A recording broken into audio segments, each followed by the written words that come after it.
I think that'd be an interesting discussion to have. Both BYUN and Innovation, obviously, S-tier level Terrans. But I think their strengths definitely lie in two different categories, where Innovation is always the very calculated player where he's going to study you and he's going to make sure that everything that you've ever done in the last 6 months, he knows exactly how that build order goes. Here's all the counters to that build order, and the moment that I see it go down, bang, I'm going to make you pay. And I think BYUN plays on a slightly different perspective, where he plays with a lot of wild aggression. He keeps everybody else on their toes. Like, you think you studied my games? Well, wrong. I'm going to change it up and just do things that I feel are going to give me a powerful advantage in this series. And that kind of gives them different advantages in different styles of tournaments. But of course, BYUN is both a world champion from BlizzCon and a GSL champion as well. He is a GSL champion, right? I'm going to feel really silly if he's not. Like, obviously, he won in 20... I don't want to say and be extra wrong. Yeah, he's won Kodak. Gosh, I got nervous. Yeah, 2016, I was right. Okay, early amount of lings, but this is scary. He won 2016 Codes and Global Finals over Dark. Got nervous.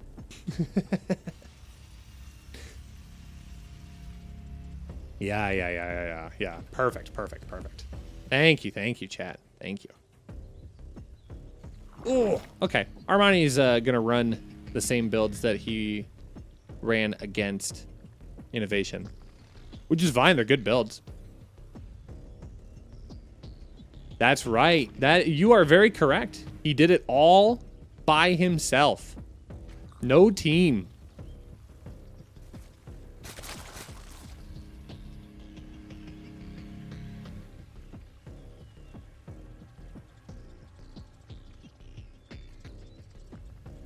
Yeah, BYUN was absolutely a wild card in 2016. Just took the scene by storm and really surpassed all expectations.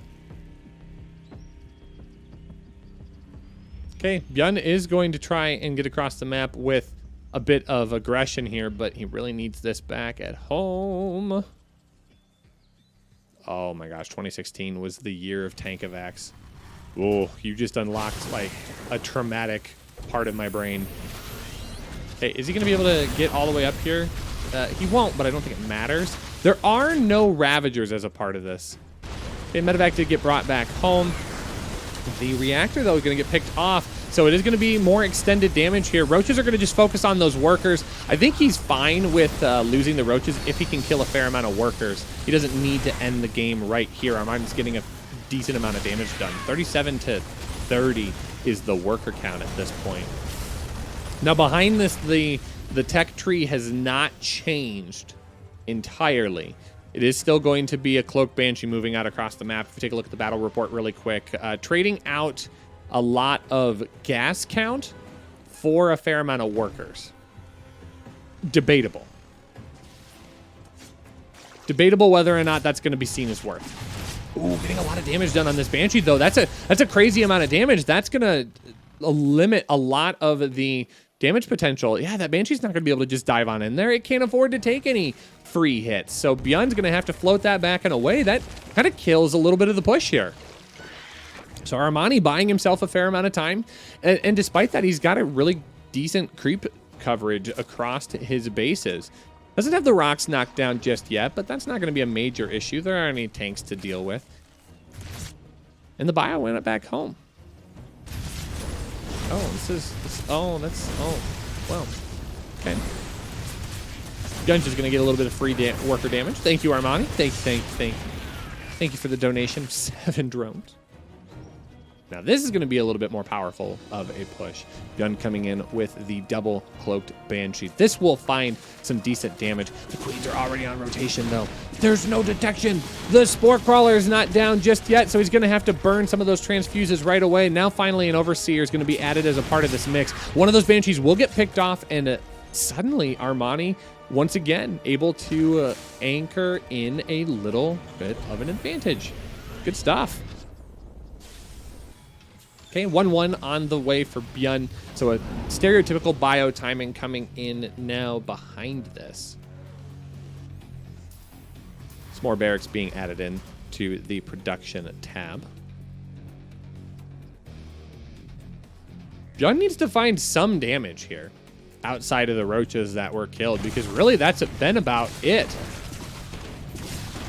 This Banshee's going to help, but it is going to pay for its transgressions. 4 more drones, giving us a total of 11. Okay, that's fair. That's fair. That does even up the losses at least. But it is going to be Mutiling Bane. The Spire has been allowed to finish. 6 mutas are going to be on site. Oh, getting a good pick off on that 4th base location. Doesn't kill the drone though, so immediately going to drop back down. That isn't too terrible for ARMANI. More than anything, ARMANI just needs to buy himself time to get into the Mutiling Bane count, which has been achieved. So Centrifugal Hooks will be finishing up. So Speed Banes are going to be added into the mix as well. BYUN's going to be on the offensive, though. Good scan forward is going to pick off a fair amount of the creep spread that is happening here. And that 4th base is going to be under fire once again, but the creep is just far enough forward here to be able to engage on top of these tanks. One tank's going to go down on the left-hand side, but the tank on the right's the tank that's in range of the 4th base. So this is a bit of an awkward situation here for ARMANI. He doesn't want to over-engage those mutas and lose out, but instead it is going to be a good engagement. There is plenty of energy on these queens, so the creep spread will be recovered, and BYUN's going to have to take a step backwards. 3rd base is already saturated though for BYUN, and that ends up being a okay engagement. There's really not that many mutas out right now. I mean, we don't have any in the production tab. Only 9 out on the field currently.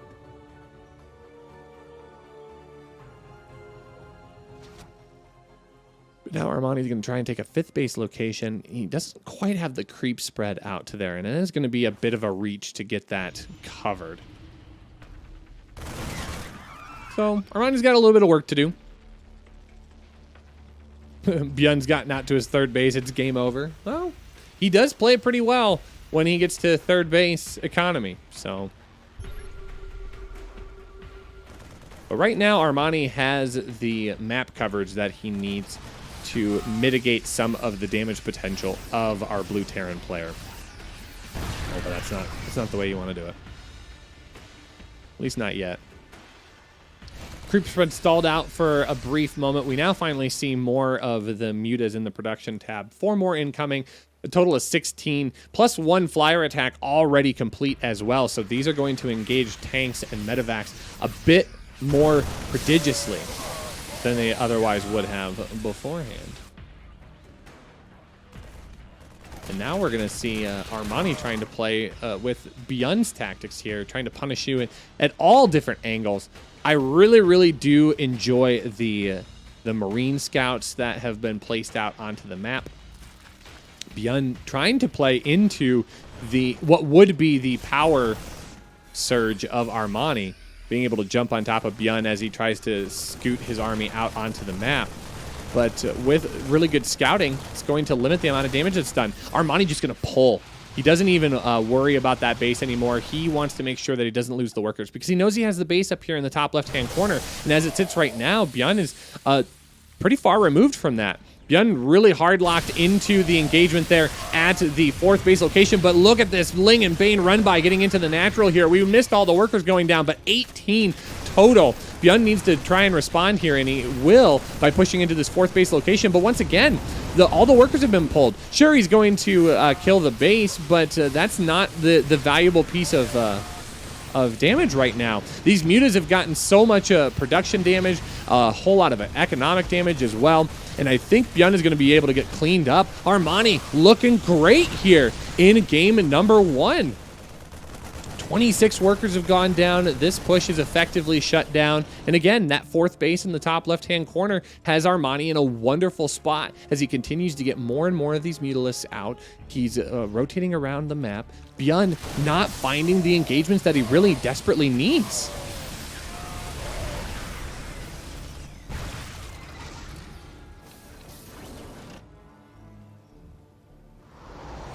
And now we find BYUN with an overstimmed army that's going to have to burn a lot of that medevac energy. ARMANI's just going to wind up yet another Zergling run by. Yeah, GG is called. BYUN taps out. He recognizes when he's fallen behind too far, and ARMANI is going to step out to a 1-0 lead in this best of 5. Spawning in the top left of Romanticide, down 0-1 in this best of 5 series. It's our Red Terran player playing for the Shopify Rebellion. This is BYUN.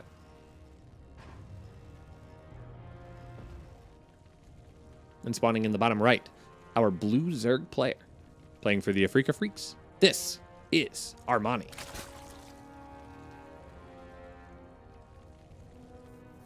No weird proxy? Excuse me? BYUN? Well, guess that blows my prediction out of the water.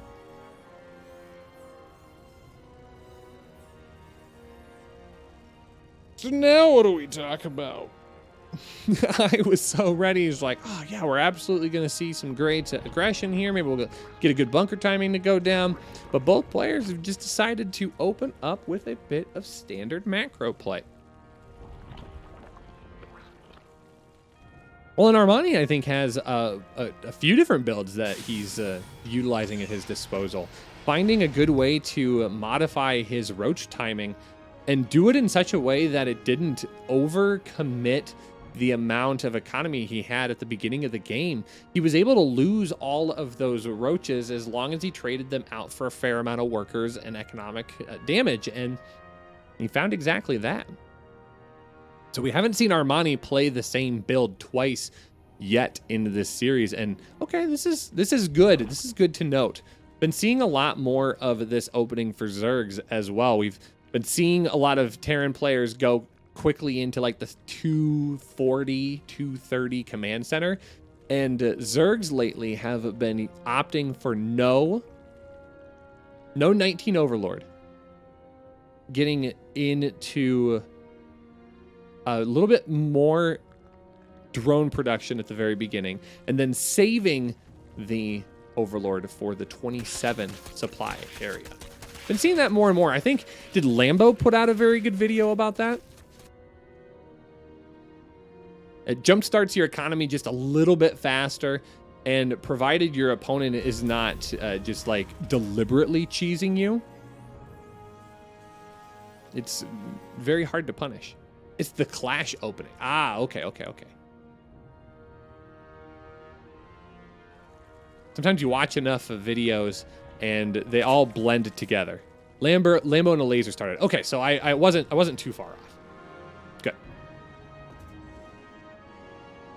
Not that I need to be right, but it helps my credibility if I am.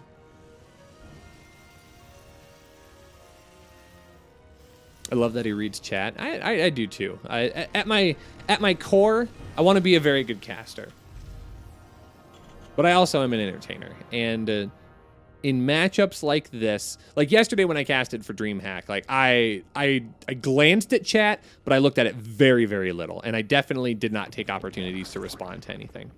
But for events like this, I do enjoy doing a little bit of audience interaction. Oh, okay, this is going to be kind of deadly here. This is going to be a lot of lost drones here off the top, and the queens are not going to be enough to deal with this on their own. It's going to be more damage as well. BYUN is going to find so much worker death. 10 go down. The Baneling nest is dropping, but BYUN, it's a disaster. 2,000 atmospheres spawning in the bottom left. Our blue Zerg player Playing for the Afrika Freaks. This is Armani.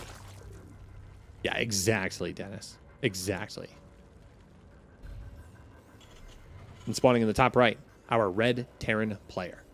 The Shopify Rebellion. This is BYUN.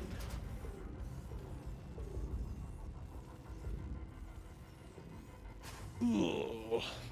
Yeah, Rextor, I think you're on to something there.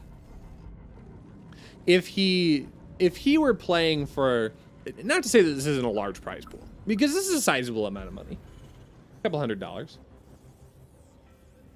If this were DreamHack, this were GSL, yeah, absolutely. I think he stays in and he rolls the dice just to see if he rolls a nat 20 and can come out on top. But for a series like this, it's so much easier to just tap out and restart. Save your energy, because there's no reason for Armani to overextend himself and try to pull the game back from the brink when he could just easily step into game number 3 and play from a better position.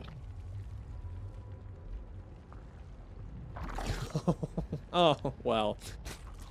I mean, casting a platinum level or platinum league game or lower is a much different experience all the way around. No disrespect, there's lots of great platinum games, but anything can happen. Oh my gosh, we could have a player that has like 3 lurkers up against somebody with 200 army supply, and it's like, wait, what happened? How? Does the caster play D&D? I don't. I have a lot of friends that do, though. But I'm just engulfed in nerd culture. So I do understand what a nat 20 is. Oh, see, some of my first experiences in the StarCraft scene was watching Husky cast the Bronze League heroes.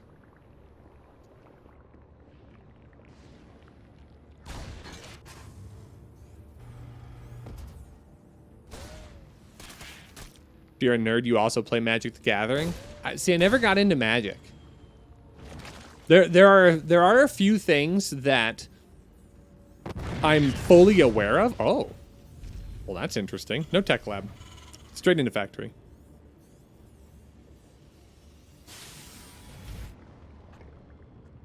There are a few things that as a nerd, I'm fully aware of, but I never got invested in. A couple of those, and I know that I'm going to start a fight in chat.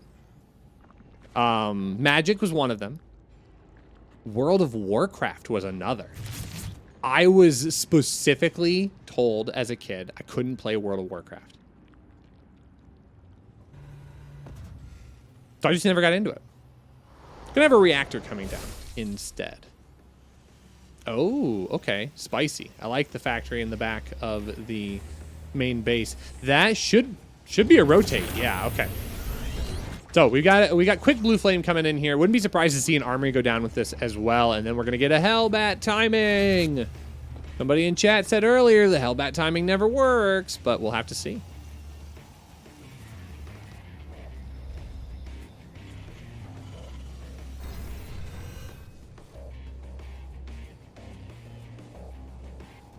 Render hosts lower league tournaments every now and again. Yeah, man. There's, oh, okay, this is going to be a very important scout that should be a stim fake. Yeah, he should kill that and then stim canceled. I mean, doesn't have to. Stim's pretty good. Yeah, okay. Just going to hang on to that. It's this upgrade that is the most scary. Blue Flame going to be finishing up here very, very soon. This will not come with an armory, so it's not going to be Hellbats. It's just going to be Blue Flame Hellions. But this is going to be scary in of its own right.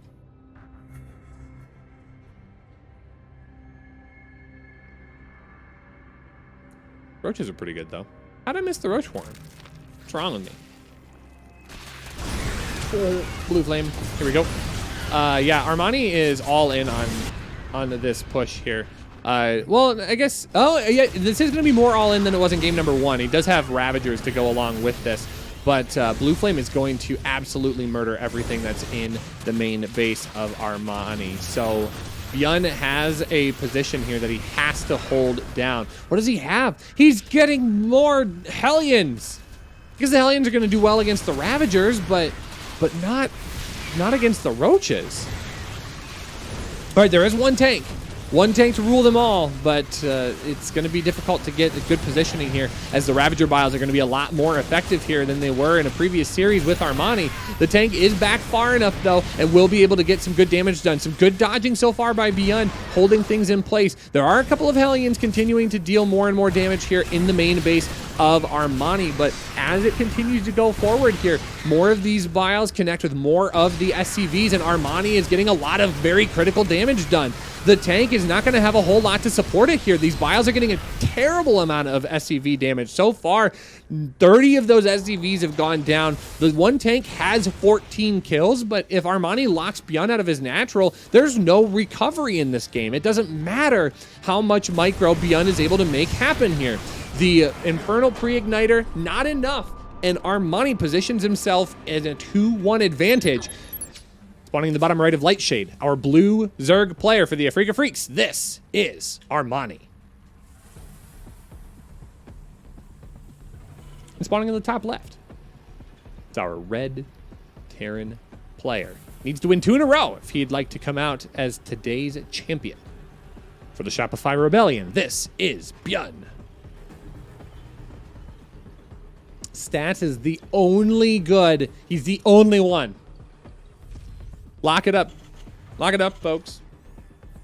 Out of the hundreds of world-class StarCraft 2 players, Stats is the only one. It's the only good defensive player. Send it home. I kid. Is it just me, or is there a lot more Protoss than usual? There is a lot of very good Protoss players. You could take the easy route and go, oh, wow, Protoss have gotten so many nerfs or buffs over the last 2 years. It's about time. But I am a man who's elevated above the discourse here. I think we've just encountered a very good pool of Protoss players that have been inspired from the old guard. And of course, we've always had Zest, Stats, SOS as some of the top tier, tippy-top tier even, Protoss players. And we would be remiss to forget about them. Parting, I mean, 2 of those are BlizzCon champions. But we have a really good golden age of very talented Protoss players that have added themselves into the pool. Zoun, Prince, Parting, again, I mean, coming back. Nina, Astrea. Just in a really good scene. Yeah, how dare I forget about Rain in Classic. Showtime. Showtime has always been in that mix. I mean, there has always been a laundry list of very, very good Protoss players. I just think we are seeing a lot of even more exciting Protoss players just being added into the mix. So it's a good time. Good time to be a Protoss.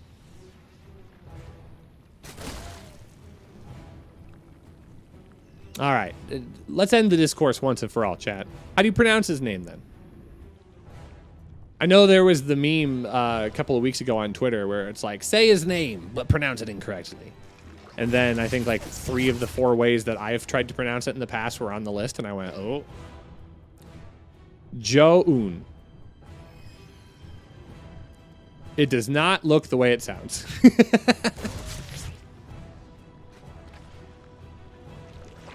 Shown? Ah, yes. There's Big Gabe. But nobody talks about Big Shown.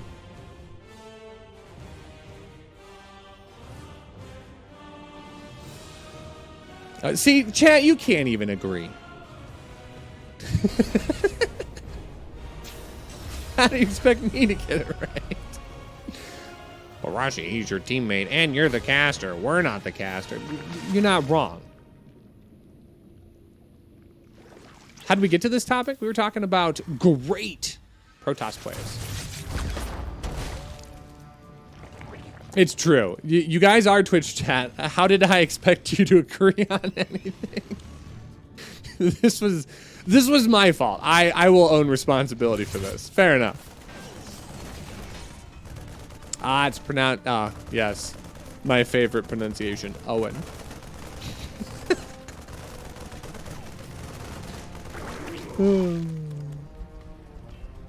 Oh boy. That was a good laugh. That was a good laugh here. BYUN's going for a nice little timing. Cloak Banshee.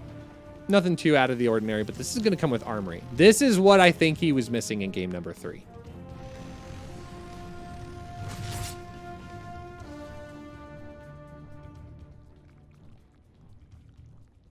Salty, if you're not talking about Protoss in general, you're just not doing it right. That's why you let the professional do his job. You know what I'm saying? Yeah, there's nothing going on here. Look at this. It's gonna have Hellbat timing. You expect that to be exciting? Worth casting? How dare you? How dare you? Yeah, this is what game 3 was missing. This is the stuff. This is the good stuff. Does Armani have detection? He does not. Well, he has a Spore Crawler. Yeah, Spore Crawlers are actually in good position here, so this would be okay.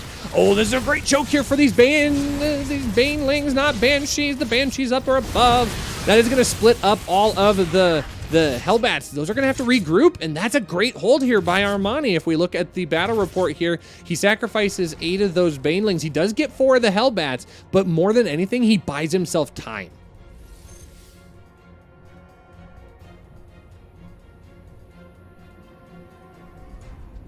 And the time is the important factor here. Now the Banshees aren't going to be able to reposition themselves. They're not going to get extra damage done.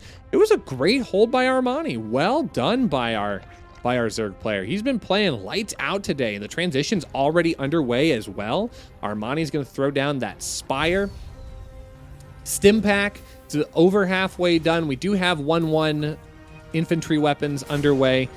And now the Hellbats are going to be put into work on a large portion of what they were designed for. That was a full kill. Whoops. Oh, good kill by BYUN. I have the score backwards. Wait.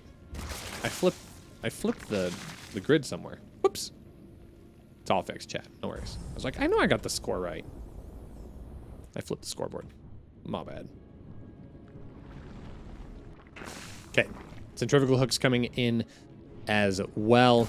These Hellbats are causing a bit of a problem for Armani. He's just going to rotate up and take the 4th base at the 3 o'clock position on the map. And now that does allow him to secure more of a better position, but he's going to have to work on the creep spread. Armani spent so much time trying to push the creep spread out onto the bottom side of the map. So that will take a little bit of rotating. It's not going to be the end of the world, especially since BYUN is not necessarily pushing too hard right now. But again, buying himself time for that Needling Bane count to get up and in place. He is still going to take that base down at the 6 o'clock position since that creep spread has done so much work already.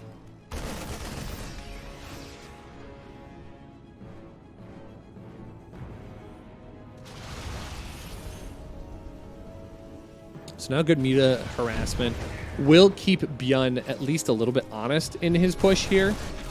He is still going to come forward. This is a sizable army, but Armani's going to have not only the creep spread, but he's going to have the units to deal with this. More and more of those Banelings coming into play as well. Banshee's going to try and rotate on the top side.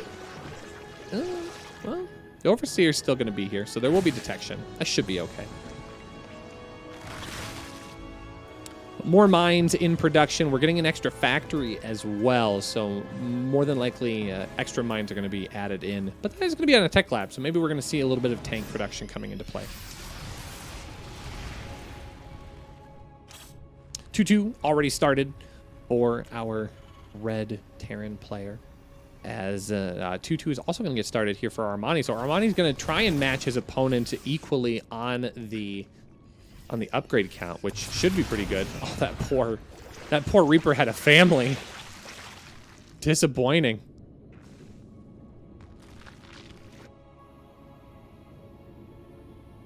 So BYUN running a little bit of zone right now to not the player, but a little bit of zoning to keep his opponent honest and pinned back on his side of the map.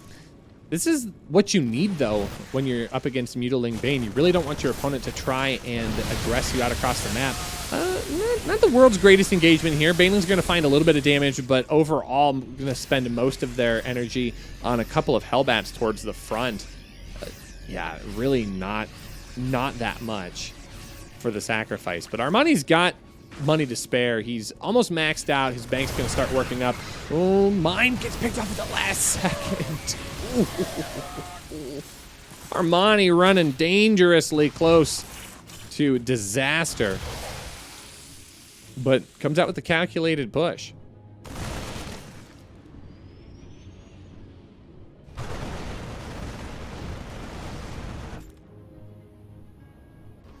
So we do have Thor production incoming. Do we have any Thors out yet? Nope.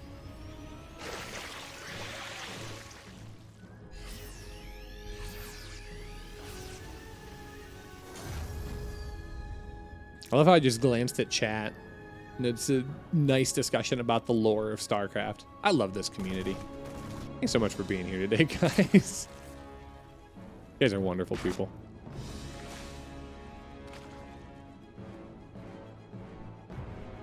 All right. BYUN's going to need to anchor this push down for sure, as it does come here on the left side. BYUN is just in a great spot, though, to keep deflecting all of these pushes. But this is a big engagement here coming in. A lot of Banelings on the back side of this, but there aren't that many more Zerglings to really soak up focus fire. So instead, it is going to be a lot of units that have to get pulled off of the back. But somehow the Mutas were able to sneak around the top side army. There's going to be a lot of engagements happening here. I'm going to do my best to try and keep track of all of them. BYUN's bio is going to stem on forward into that third base location. And this is going to be a lot of damage that the Mutas are going to be able to clean up here. But it's going to come at the cost of one of his own bases as well. There's a fair amount of Banelings coming up, but mines are going to be able to clean a few of them off. Is there going to be an exit strategy for the Thor? There will be, but right now the Mutas have cleaned up a fair amount of their own damage, picking up 15 SCVs for the cost of 11 drones on the opposite side of the map. If we look at the battle report here, BYUN comes out way ahead on the engagement.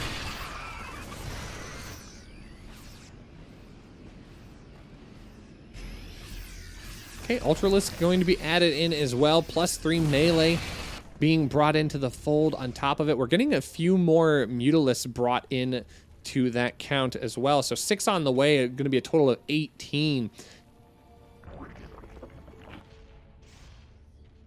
Yeah, this is a much more sturdy game number 4. Both players playing with a very, very strong army composition. But BYUN is going to start jumping ahead in his economic advantage here. He's going to start floating those command centers out, taking his 5th base location. Armani can't stop that 5th base. He's going to have a difficult time really breaking forward here. He's only running a couple of different units in this composition. Granted, they're good, don't get me wrong. But this is BYUN we're talking about. BYUN's going to have a lot of micro potential against these Ultras. Here comes the Mutiling Bane. It's going to be pouring on in. The Banes on creep are going to do relatively well, but there is a decent amount of micro happening here. Those Banelings are not going to be able to push far enough forward. Plenty of bio and a couple of Thors still left behind, and this third base is going to be under pressure, as well as the 4th base, which is getting dropped. Well, one of those Spore Crawlers is actually going to clean up the medevac, so that ends up being a nice little break here for Armani, but there is not a whole lot here to deal with this overwhelming army. Suddenly, Armani looking down, 50 supply. Where did those Ultras go? Did Ultras come out on the map? They were in production. There's one in production now. Oh, Armani. Missed opportunity here by our Zerg player. He's going to try and counterattack, but what are you counterattacking into? There's plenty of mines to help with the defense. There is not going to be a lot of potential here for a follow-up. These Mutas will be able to shut down the 5th base location if they're lucky. Okay, they are going to dive on in, but they're taking a lot of damage off the top. Is there enough here to shut down this bio push from BYUN? I think so, but it costs way too many Banes to get it done. So there's going to be more bio pushing across the map. This is just going to be constant aggression here by BYUN. I think that this is probably all over but the crying. And we will more than likely see a game number 5 here as BYUN is trying to wrap up this current game number 4. Killing off 2 bases was crucial, and it came at the cost of only 1 base for BYUN. So if we take a look at that income graph, ARMANI still holds on to the advantage, but not nearly as much of an advantage as he needs. All right, 1 Ultra going to come on in here. This is not going to be nearly enough, though. These units will get all consumed, and BYUN should be able to lock this game down into play. Although those Ultras, hey, the Ultras are getting a little more damage than I thought. Oh, did I call it too soon? No, no way. The Ultras are good, but Marine Marauder Thor is much gooder.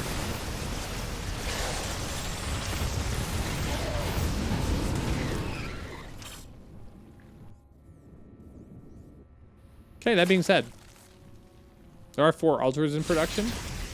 One is, yeah, okay, we got Marauder production coming out.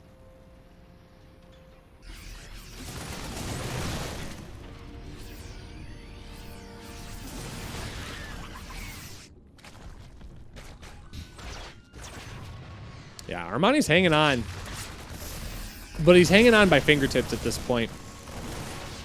The upgrades are at 3-3. Drilling Claws are a good piece of this. And now this army has significantly more Marauders than it did even just 2 minutes ago. Gonna zoom in at the epic battle as we bring in the victory screen. GG is called. BYUN evens up the series once again. So this is an interesting map here for our Zerg player. Oh, thank you, thank you. Making some noise. Love it. I have thoughts about Blackburn. I think Blackburn is a much better map for the Terran player than it is for the Zerg player. So seeing game number 5 take us all the way to Blackburn in this ZVT would be a tough position for ARMANI to try and play from. I mean, he did go for a really good Nidus build against Innovation in a previous series, but we all saw how that panned out. It didn't really work in his favor. Now, it could be different against BYUN. ARMANI might hit a little bit better timing. He might not have to deal with the same kind of aggression coming across the map at the same time. There's a lot of things to consider. But all in all, the type of play style that BYUN likes to go for is absolutely built well for this type of map. And I think that's something that's actually really nice. I mean, we're so used to seeing so many of the top left, bottom right, or vice versa map constructions. Well, this is a lot of good damage from this Reaper. Reaper's already got 1 Zergling kill, and it's working on a second one. I don't think any drones are going to go down. 1 drone does make it. Ah! That was a bit of a risky situation there. But I think we're going to start seeing more maps like Blackburn that have non-traditional styles of play. In fact, what did I even see? There was one category where it's not even just 2 spawn-ins, but 3. I mean, that takes us all the way back to the Wings of Liberty days. Now, from a professional standpoint, I think there's going to be a lot of discourse on why those types of maps are not good competitively, and, well, it's just going to make really weird engagements and give players soft advantages in series. But I think the variety is good. I think despite the meme factor of some of the maps, like Golden Wall, for example, being large and just weird, I think some of the variety will help strengthen the StarCraft 2 scene, because the more we allow map makers to do, I think the better off we're going to be as a whole. Now, BYUN is going to run back this Hellbat timing once again. We do have an armory coming in. Timing-wise, this is going to be pretty good here. for BYUN. There's no Roach Warren going down right now. There is a Spine Crawler, but... oh, I don't know. I don't know how I feel about this. There's a fair amount of queens, but one Spine Crawler defense does not make.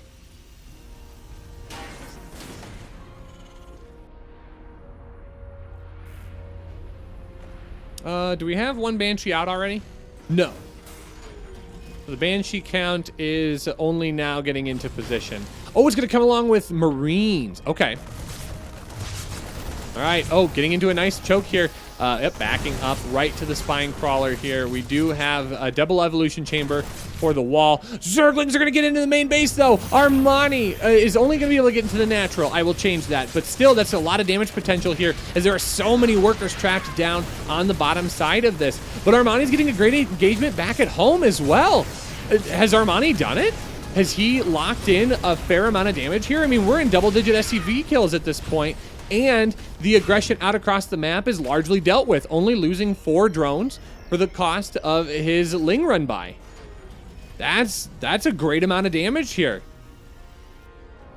44 or 42 to 33 rather is not the world's worst deficit to play from, but BYUN was expecting to get more crucial damage done. So instead of finding BYUN moving across the map in a glorious fashion, Armani's able to hold himself a good advantage here. But now this Banshee is going to cause a lot of problems. The Spore Crawler is in position, so the detection is going to be there, but that Banshee is going to get a fair amount of kills for not a lot of return value for Armani. Although it can't park in the backside of that base as long as there is detection, which there isn't currently. The lair not quite done, so Spore Crawler going to have to rotate around to continue getting additional damage done.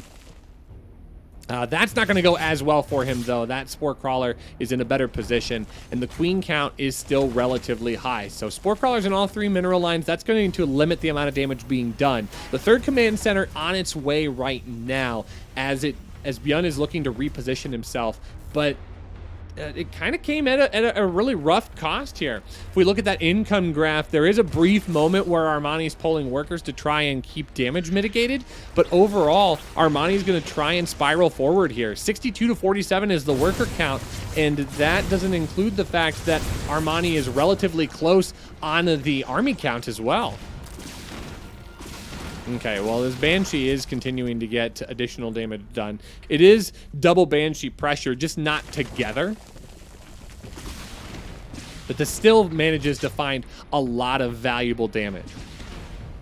Again, though, Armani's just trying to buy himself some time. Limit the amount of economic damage that you take so that way you can get into your Spire play. Did I just see a... oh, I saw a hatchery go down. I was like, did I see a Nidus go along with that? That would have been like crazy interesting here. Okay, Armani is going to see the 3rd base timings. Now this 4th base will get canceled, unfortunately. I don't think these Zerglings are going to get over there in time. Nope. 5 more drones did go down though.